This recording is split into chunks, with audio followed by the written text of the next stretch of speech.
My name is Hannah. I'm 30 years old and I'm both the chef and the owner of a high-end steakhouse. Both of my parents were steak chefs and I grew up watching them serve amazing steaks that made their customers incredibly happy. Inspired by my parents, I decided to follow in their culinary footsteps. After years of hard work, I finally achieved my dream of becoming a steakhouse chef. And even better, 3 years ago, I opened my own high-end steakhouse. And not to brag, but our steakhouse is top-notch. Not just in terms of the steaks and wine, but the ambience as well. The skills my parents ingrained in me, like how to cut and cook the meat, have made the restaurant extremely popular. We're usually packed with a long line of people waiting to get in. It feels so rewarding to see everyone eating so happily. The smiles on the faces of our satisfied customers, seen from the kitchen and across the counter, energize me through my busy days as the chef and the owner of this popular steakhouse. But lately, something has been troubling me so much that even those smiles can't lift my spirits. One day, while I was hurriedly cooking steaks in our bustling restaurant, boss, Kimberly, my friend since culinary school who also works here, hesitantly called out to me. I looked where Kimberly was pointing and saw a woman in her late 60s along with a man and a woman in her late 30s, all chomping down on their steaks while rattling off pretentious food commentary. Ugh, those jerks are making a mess while acting like know-it-alls again. Matthew, another friend from culinary school who was cooking steaks next to me and also Kimberly's brother, clenched his teeth in anger. That's right. They aren't first-timers at this restaurant. They have been here more than once or twice. They were my husband Kevin's mother Amanda and his brother and sister. If they were just making a mess while spouting off food trivia, that would be one thing, but I'm stuffed, let's go. Right after finishing their meals, my mother-in-law, brother-in-law, and sister-in-law brazenly tried to leave without even paying. Hey, wait a minute, where do you think you're going? Matthew dashed out of the kitchen to catch up with my in-laws. What? We're just leaving because we finished eating. Did you all leave last time without paying too? We have told you before, haven't we? This place belongs to our son's wife, so we eat for free all we want.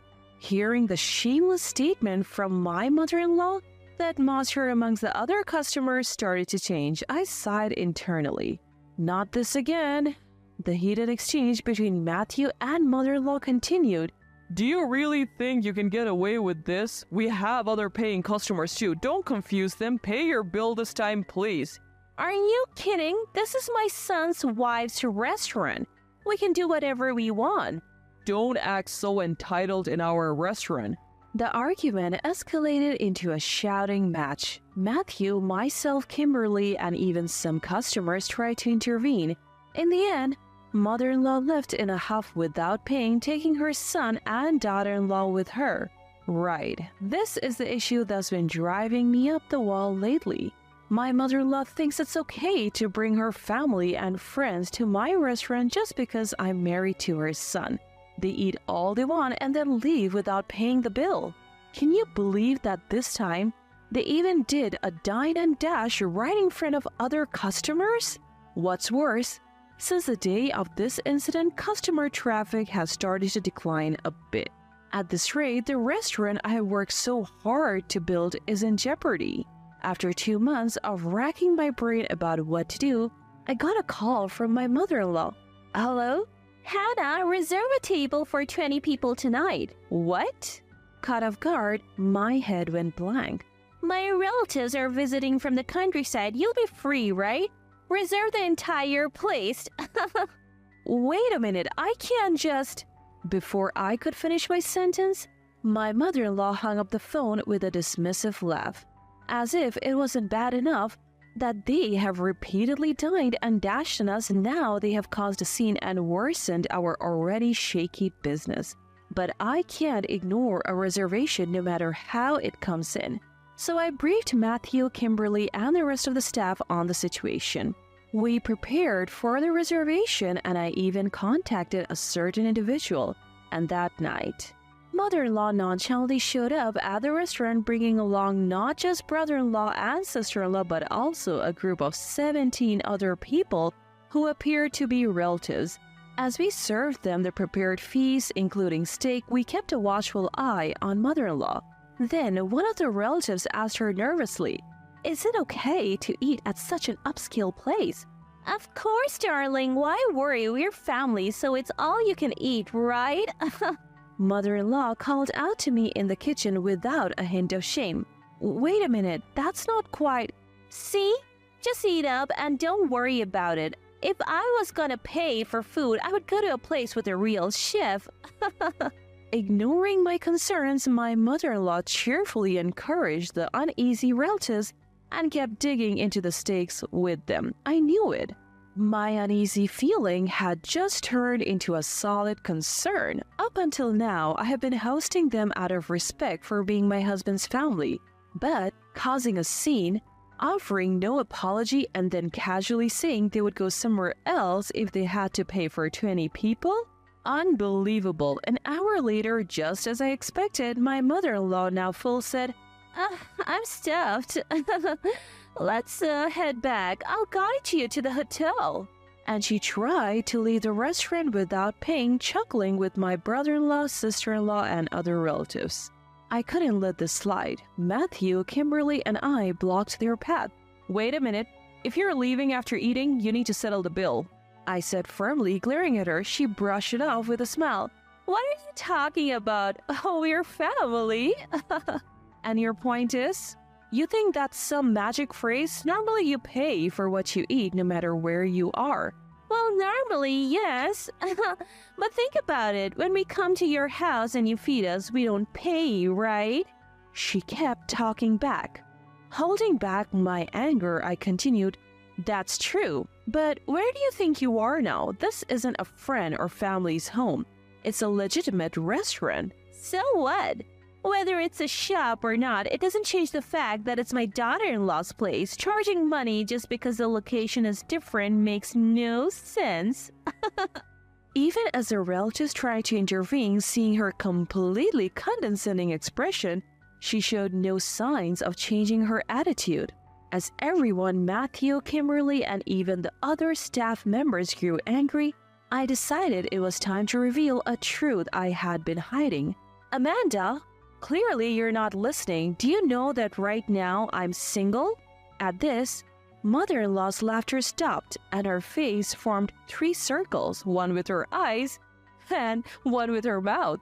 Brother-in-law, sister-in-law, and the relatives did the same.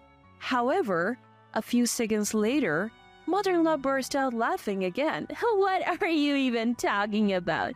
There is no way Kevin would divorce me without telling me. It's no lie.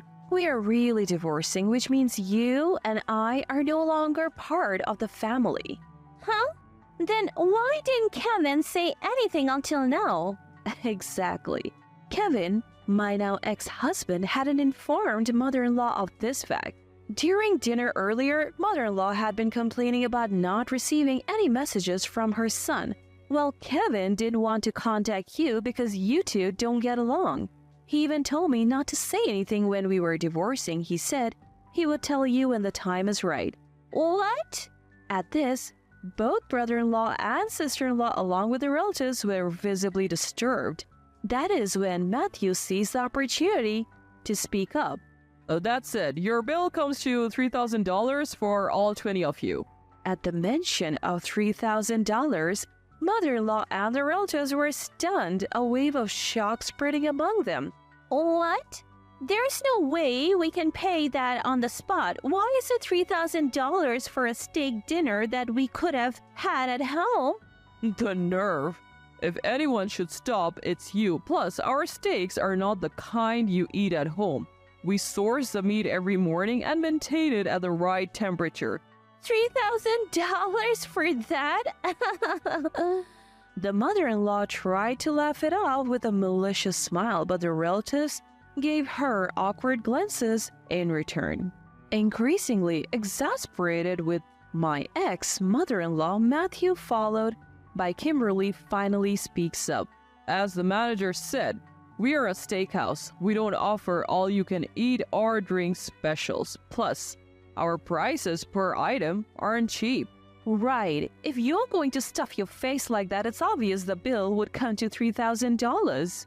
Hearing both of them, the relatives turned on mother-in-law with a unified aggressive stance. What's going on here? You said something different earlier. You told us you settled things with the manager, so we didn't need to bring any money. I only brought enough for transportation to the hotel, one mumbled among other complaints. Faced with their collective ire, mother-in-law panicked. Then she inexplicably grew angry at my anger. How dare you shame me in front of all these relatives? Should I sue you for defamation? Be my guest, but before that, we will report you for dine and dashing, and we will also discuss your prior offenses as fraudulent consumer behavior. What did you just say? Confused and increasingly confrontational in response to my anger, my mother-in-law is hastily stopped by relatives, but she breaks away from them and becomes even more aggressive towards me. What have you done to our precious eldest son, Kevin? There must be a major reason for him wanting a divorce. Why are you assuming I am at fault? Kevin is perfect. He's good at his job and handles household chores. I can't forgive this. You're paying the bill as alimony. This ludicrous claim left not just me but also the restaurant staff dumbfounded. What nonsense is this middle-aged woman spouting? She probably doesn't want to admit she's wrong, so embarrassing considering she's older than us. Matthew and Kimberly chimed in. I sensed something about mother-in-law's futile resistance. I see. So those are your motives? Well, I couldn't have possibly contacted you after what you did. What are you talking about? I didn't say anything because I was gagged, but the reason for the divorce is Kevin's infidelity and abusive behavior. My words struck mother-in-law, brother-in-law, sister-in-law, and the other relatives like a bolt of lightning. So I laid out the truth about the divorce. You see, Kevin, no, my ex-husband, didn't just neglect his job. He stole money from me. Money I had saved before our marriage, while he partied with multiple women and drank heavily. On top of that, he was emotionally abusive toward me. In the end, he started accumulating debt without my knowledge.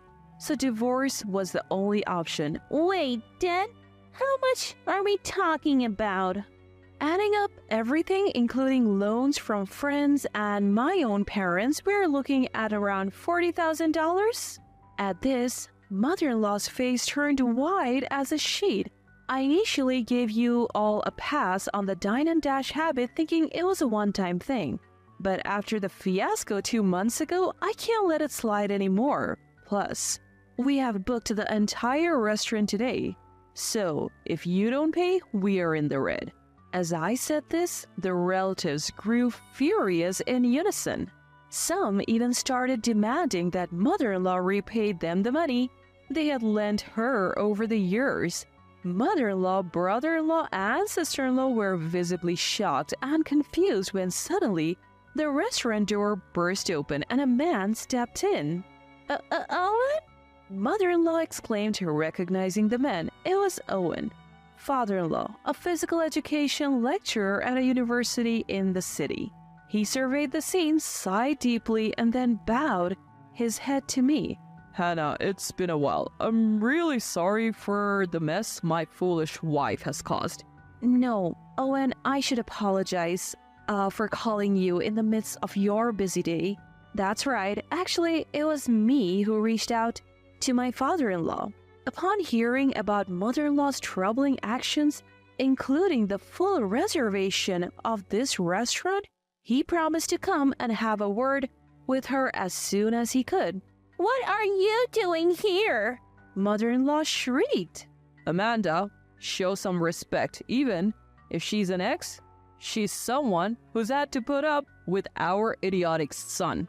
But you said you would be late because of work. Yes, but Hannah called me earlier. I was teaching at the university, so I couldn't leave immediately. He sighed again. I'm really sorry for having to drag you into this. There is no need for you to apologize, Hannah. I heard everything while standing at the entrance. I know the situation. With that, father-in-law glared at mother-in-law. Hey, Amanda, what's the deal? You have been dying and dashing repeatedly and you almost caused a scene last time? No. You've got it wrong. I only have $60 on me right now. What? Are you kidding me, Amanda? You come to a high-end restaurant and that's all you bring? You can't even pay for a single meal? Father-in-law's anger exploded and mother-in-law trembled visibly. After letting out a big sigh to contain his anger, father-in-law continued. As I said earlier, I heard what happened at the entrance. Not just Kevin, but you too, Amanda. You have been acting so recklessly and shamelessly. No. It's not like that. The real problem here is Hannah. She knew about the divorce and didn't say a word. Enough excuses. Kevin is the one who silenced her, and he is the root cause of all this mess. Father-in-law's booming voice made not only mother-in-law but also the relatives and the wait staff, including Matthew and Kimberly, gasp and tremble. Noticing this, father-in-law cleared his throat and deeply bowed to us. I apologize for the scene and for my foolish wife. I'll cover the bill and the debts my relatives have mentioned. Please forgive us. You're doing what? Mother-in-law was shocked, but father-in-law continued to me. And regarding the alimony for Kevin's divorce, I would like to discuss it later. I also bear responsibility for my son's actions, so... No need. Kevin's existing debts are already taken as alimony, so please don't worry. Really? Both my son and I owe everyone an apology. Father-in-law bowed deeply again and turned to mother-in-law. I'm so sorry. Don't get me wrong, I said I would cover the costs for now, and you will pay it back later with your own earnings. At this point, brother-in-law and sister-in-law who were pointed out by father-in-law were utterly shocked. Father-in-law declared that if they had been dine and dashing along with mother-in-law, they were equally guilty. He cut off all ties with mother-in-law, brother-in-law, and sister-in-law on that very day. Later, father-in-law covered the $3,000 for today's meal, the $14,000 for past dine and dashing, and around $10,000 for mother-in-law's debts to relatives, a total of $27,000. Apparently, part of mother-in-law's debts was due to dine and dashing at my restaurant, but it was later revealed that she had also been financially supporting a younger man. Upon discovering this, father-in-law was furious beyond words, and the situation with mother-in-law became so irreparable that they divorced. Additionally, he cut ties with brother-in-law and sister-in-law as well. And so, the ousted trio, mother-in-law, brother-in-law, and sister-in-law, moved into a cheap apartment in the city. They're juggling part-time jobs to pay off their debts and working from dawn till dusk. Mind you, all of them are struggling. Mother-in-law, who has always been a housewife, along with brother-in-law and sister-in-law who relied solely on father-in-law's income despite having college degrees, are all finding it hard to adapt to their first jobs. They're getting yelled at by younger bosses and colleagues almost every day. On the flip side, things are looking up for me, including this recent episode. Relatives and friends who used to come with mother-in-law are now visiting on their own, and guess what? They're actually paying for their meals. They're genuinely thrilled with the high quality of the food and service. So as much as I thank mother-in-law for this one silver lining, the smiles of these satisfied customers keep me, Matthew, Kimberly, and the rest of the staff going strong.